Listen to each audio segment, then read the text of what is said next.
Bonjour à tous et bienvenue dans cette nouvelle vidéo. Aujourd'hui on va parler d'une américanisation de Disneyland Paris. Alors là vous êtes en train de vous dire, mais Disney c'est déjà américain. Donc pourquoi il nous parle d'américanisation? Je parle surtout au niveau ambiance à l'intérieur des parcs, c'est-à-dire les attractions et les spectacles.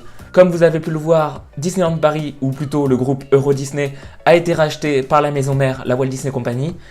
Et depuis ce rachat, il y a des rumeurs qui circulent autour d'un land Marvel au studio, à la place de Backlot notamment et de Production Courtyard, le remplacement de la Tour de la Terreur par les Gardiens de la Galaxie, le remplacement de Rock'n'Roller Coaster par un coaster Marvel. On nous annonce l'été des super-héros cette année. On se demande où va Disneyland Paris. Disneyland Paris va plutôt dans le même sens que les parcs américains, donc Anaheim, le parc originel et les Walt Disney Studios. Et les nouvelles attractions qui vont se créer à Disneyland Paris, ce sera plutôt des licences, donc les choses qui marchent, donc du Marvel, donc possiblement la Reine des Neiges comme à Walt Disney World. Ça c'est vraiment dans l'hypothétique. On se projette et on voit petit à petit disparaître nos attractions conçues par nos Imagineers français. Donc comme Space Mountain, qui est devenu Hyper Space Mountain, même si c'est sûrement temporaire, Pirates des Caraïbes, où on a incorporé les personnages de la saga Pirates des Caraïbes, donc Jack Sparrow, Barbossa par exemple, et bientôt la réhabilitation de Phantom Manor, où on suppose qu'ils fassent comme aux États-Unis, c'est-à-dire une version Holiday qui met en scène le Noël de Monsieur Jack. Alors qu'à la base, Frontierland, c'était un land uni, toutes les attractions rentrées dans la storyline, c'est pour ça que ce land est unique et même unique au monde. On a aussi beaucoup plus de spectacles à la Broadway, donc comme Mickey le Magicien ou la Forêt de l'Enchantement, mais aussi souvenez-vous du Frozen Sing-Along qui nous vient des États-Unis, la Saison de la Force qui a été un peu adaptée pour la Tour de la Terreur, mais c'est un peu la même qu'aux États-Unis. Notre Noël, on a une projection sur la Tour de la Terreur comme à Walt Disney World, et donc dans quelques années, Disneyland Paris ça deviendra peut-être un mini Walt Disney World. Ensuite, l'américanisation de Disneyland Paris, ça passe aussi par les spectacles, l'ambiance des spectacles, ce que les compositeurs veulent faire dégager à travers les parades et les spectacles.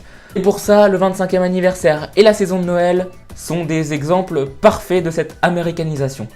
En fait, en Europe, les visiteurs n'aiment pas quand on réinterprète les chansons qu'ils connaissent par cœur. J'entendais après Illumination, oui, c'est pas la version originale de La Petite Sirène. Et donc, Disneyland Paris est obligé de mettre les versions originales de chaque chanson partout dans ses spectacles, dans ses parades, alors qu'aux États-Unis, c'est pas du tout le cas.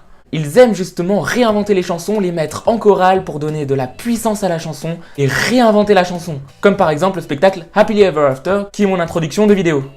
Et là, on commence à avoir un peu ça dans nos spectacles et nos parades. Par exemple, la parade des 25 ans.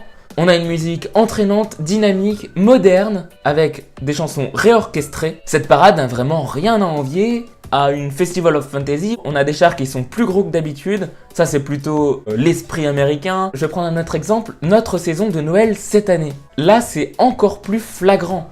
Les chansons sont toutes réorchestrées, l'air a été modifié dans quasiment toutes, donc par exemple le spectacle de jour Walt Disney Studios, c'est un peu des airs improbables, mais c'est entraînant. On a mis un air pop-rock à la saison de Noël, avec des chorégraphies rythmées autour de ces chansons, et on a reproduit cette dynamique dans l'incroyable Noël de Dingo, et je pense que c'est pas prêt de s'arrêter.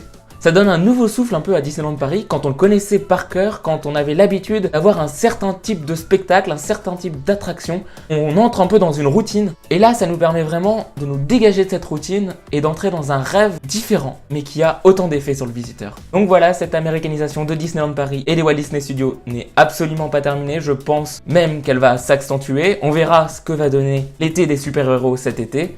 La transformation possible de la Tour de la Terreur, mais normalement c'est quasi certain, et la rethématisation des studios qui en avaient bien besoin. Donc voilà, cette vidéo est maintenant terminée, j'espère qu'elle vous aura plu. Si c'est le cas, n'hésitez pas à vous abonner et à lâcher un pouce bleu. Et moi je vous dis à la semaine prochaine, n'oubliez pas que Disneyland est une boussole pour naviguer vers votre bonheur au maximum. Ciao!